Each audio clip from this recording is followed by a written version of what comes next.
Senator Bong Revilla ay makakalaya na at mag-inang Senator Ligarda at Congressman Leveste ay posibleng makukulong. Yan po yung ating pag-uusapan at kung bago lang po kayo dito, palike naman ang video ito. Pinayagan po ng Sandigan Bayan na makapagpiyansa itong si Senator Revilla dahil daw sa mga insufficient evidence. So ibig sabihin, kulang po ang mga ebidensya laban po sa kanya. Kaya pwede na po siya na makapagpiyansa. At siguro, ang sabi nga ng iba, kasi po tapos na yung kanyang suna. So ginamit lang sa suna, after ng suna, laya na. So ganoon lang po kabilis mga kababayan natin.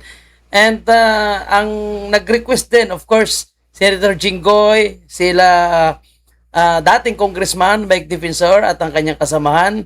Hindi lang ako pamilyar kung Senator Marcolita ba ay sumulat din sa Sandigan Bayan para siya po ay makapagpiyansa. Hindi lang ako pamilyar. Pero sana po makapagpiyansa sila lahat. Lalong-lalo na po itong Senator Marcolita, Senator Jinggoy, dahil kailangan nila na maka-join, makasama po sa nangyaring impeachment trial. Kasi sabi ni Claire Castro, habang sila ay nakakulong at pinayagan po sila na makapag-attend or makasama sa impeachment trial, parang binigyan po sila ng special treatment. So, sana makalaya po sila. Kagaya nitong pinagbigyan ang request ni Senator Bong Revilla, na sinasabi nila na may sapat na evidence. So, noon, sinasabi nilang may sapat na ebidensya. So, ngayon, biglang naging insufficient. So, ganun dapat ang mangyari din dito kay Jinggoy, Senator Marcolita, and lalong-lalo na po si Senator Marcolita, si Congressman Mike Defensor, at yung dalawa pang nag-donate, wala naman po silang ninakaw na pera. Wala namang allegation na ninakaw. Yung pera na ginamit sa eleksyon ay sarili nilang pera. At si Congressman Mike Defensor ay wala naman pong hiniling na kung ano mang kapalit sa kanyang binigay kay Senator Marcolita. So, sadyang mainit lang talaga yung mga taong hindi nagsusuporta ngayon kay Bongbong Marcos. So, malay natin kung ano po yung kanilang kasunduan ni Mr. Bodots, kaya po siyang pinayagan na magpiyansa. Pero ngayon nakita nyo kung sino na naman yung mga iniipit. Senator Pia Cayetano, Senator Alan Peter Cayetano, and now, Senator Loren Ligarda. Senator Revilla, grabe. So, 4 ngayon ang kanilang tinatarget na muling ipapakulong. No? Siyempre, yung lahat na yan, kakasuhan. Senator Robin Padilla, alam ko may kaso na. And kay Senator Alan Peter Cayetano, nangangala pa, kumakalkal pa daw ng mga ebidensya itong si Ping Lacson. At sinasabi ni Ping Lacson ay hindi niya raw sinisingle out yung Taguig. Kundi inuuna niya lang yung Taguig dahil galit po siya sa pagiging maingay ni Senator Alan Peter Cayetano. So kung titingnan nyo, talagang basta't hindi ka kalyado at nag-iingay ka, madadali ka. So tingnan natin, abangan natin mga kababayan po natin ang pangako din ni Bongbong Marcos kung kaya niyang ipakulong itong si Martin Romualdez. Pero sa ngayon, siguro congratulations kay Senator Revilla dahil laya na po siya. At ang masasabi ko magpakabait ka, huwag kang mag-ingay ha. Kasi kapag mag-ingay ka sa politika, sigurado balik, kulungan ka. So yan lang muna.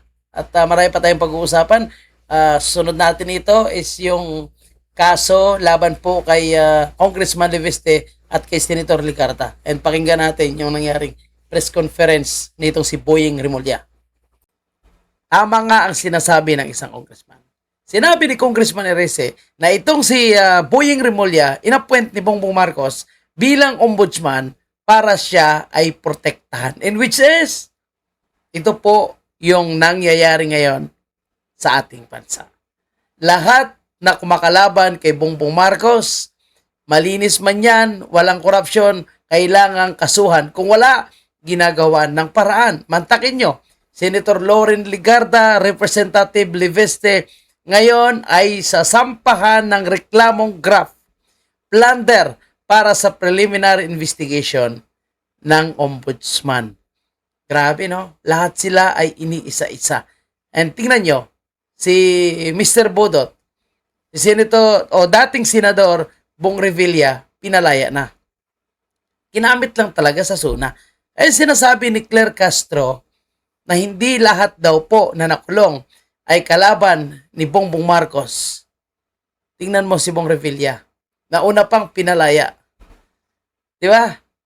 Yung mga walang kasalanan, hinihiling po na sila ay makapagpiyansa, makasama po sa impeachment trial na nangyari, wala pa ring sagot ang korte. Kahit yung hinihiling po ni dating Congressman Mike Defensor, hindi pa rin po nangyayari. Senator Marcolita, walang korupsyon pinakulong.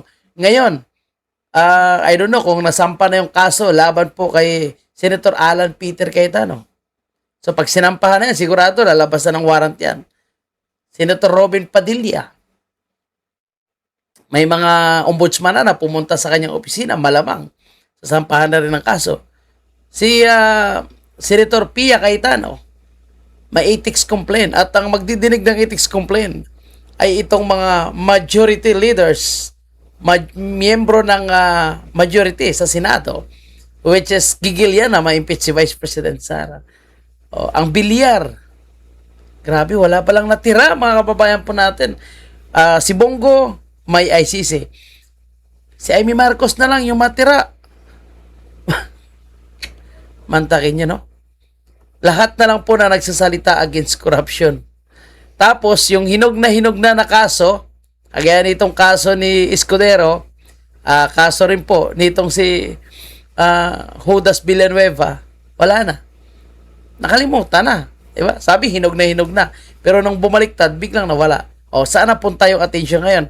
Kay Alan Peter Cayetano, Loren Legarda, and kay Leviste ngayon napunta yung issue. Ito, pakinggan natin ang sinasabi ni Boy Rimulya kung bakit daw kailangan kasuhan si Congressman Leviste. Yung kay Leandro Leviste naman ay mabigat na kaso kasi yung kanilang pagkahawak na eksklusibo sa solar ay talagang nagdulot ng damage sa ating republika. Tingnan niyo, no? Kahit si Boying Rimulya, mukhang nahihirapan pa rin siya magsalita, no? Nagkaroon daw ng damage sa ating republika. Asang damage doon? Diba? Sariling negosyo niya yun. Wala siyang kinurap na pera na galing sa gobyerno. Wala siyang ninakaw na pera galing sa taong bayan. Bakit hindi mo imbestigahan yung allegedly tumanggap ng mali-malitang pera? Diyan sa Senado, sa Kongreso. Total, ginamit nyo naman yung testimony ng mga Marines sa pag-file ng kaso laban kay Martin Romualdez and Saldico. O bakit hindi nyo imbestigahan yung mga tumanggap ng mali-malitang pera? So parang si Vince Dizon din. Nagmumura sa Davao, pero yung Ilocos, tahimik lang. Sa ilang lugar na maraming flood control corruption, tahimik lang.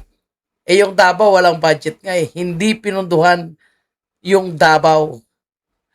And kung may pera man na nandyan, nung time po ni PRRD na nakuha ni Congressman Pulong Duterte, lahat yon ay tinurn over niya sa mga opisina na nangangailangan ng pundo. Kaya sabi nga ni Congressman Pulong Duterte, tingnan niya yung libro, nandun lahat yung mga plano. At ang budget, nandyan lahat. So, i-audit niya at kasuhan niya kung sino yung dapat kasuhan. Huwag siya magmura-mura sa, kunwari, tatapang-tapang. So, ganito yung nangyayari ngayon, mga kababayan natin. Patay mali sila sa totoong issue ng corruption. Pero yung tunay na issue ng, patay mali sila sa issue ng corruption. Pero itong mga walang kinalaman naman sa corruption, ito yung kanilang pilit na iniimbestigahan yan. Pilit na pinapakulong. Ngayong araw, nagpiyansa po yung 18 Marines kasama si Atty. Balicod. Ang laki ng kanilang, grabe, talagang pipigain talaga nila yung mga makalaban yan. And galit yung mga negosyante ngayon. Galit yung mga tao ngayon. Dahil ang system losses ng mga pinangako ni BBM, hindi na pala mangyayari. Galit yung tao ngayon dahil bawasan daw yung tax. Pero ang sinasabi, mag-a-adjust naman yung mga kongresista na ipatong naman sa mga malalaking negosyante yung tax na mababawas sa mga minimum earner. Eh di, ganon din. Kung ibabawas sa mga negosyante, saan yun sisingilin ng mga negosyante? Sa mga trabahante. Di ba? So, yan dapat ang priority ng ating gobyerno. Pag-isipan ng tama, hindi yung pabida-bida lang sa zona. Di ba? Tapos ngayon, ang nangyayari, kung sino yung mga nagsalita, sino yung maingay at nag-expose ng corruption, sila yung mga pinapakulong ngayon. Tandaan natin, hawak ni Congressman Leviste yung Cabral Files. Diyan makikita mo kung sino po yung mga malalaki yung may pork barrel.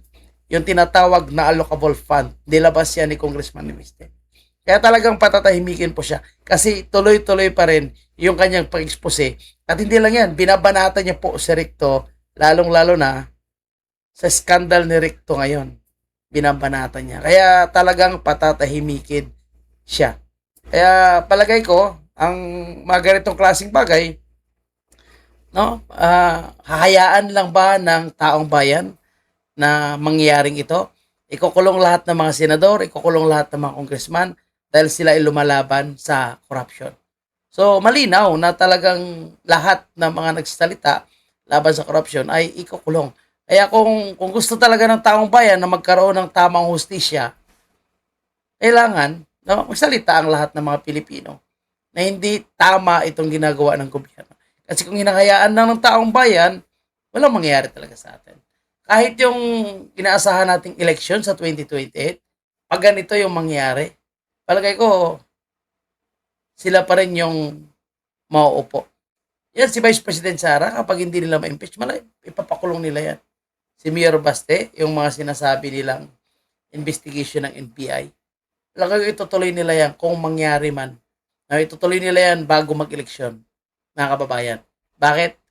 Dahil may plano sila na maglalagay ng kanilang tauhan sa Davao. So malamang ipapakulong nila yan at talagang gigipitin nila lahat yan. And ang pagdedesisyon dito, palagi ko is nasa taong bayan. So may Facebook tayo, may mga social media platform. Pwede natin magamit yan para mag-voice out tayo sa mga nangyayari sa ating bansa. Again,